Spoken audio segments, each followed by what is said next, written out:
Is your data roaming not working in your Samsung phone? It's important to fix this, especially when you're traveling and need mobile data abroad.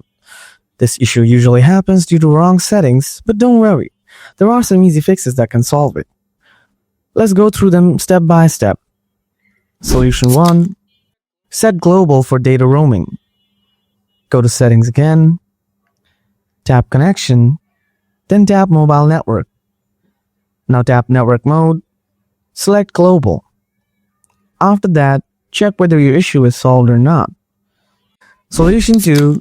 Reset mobile network settings.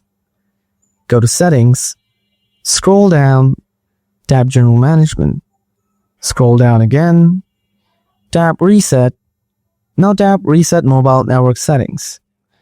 Then tap reset settings. Tap reset again. Wait for a while.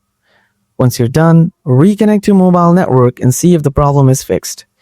If this video helped you, please give it a thumbs up. If you have any questions, feel free to ask in the comments below. Thanks for watching.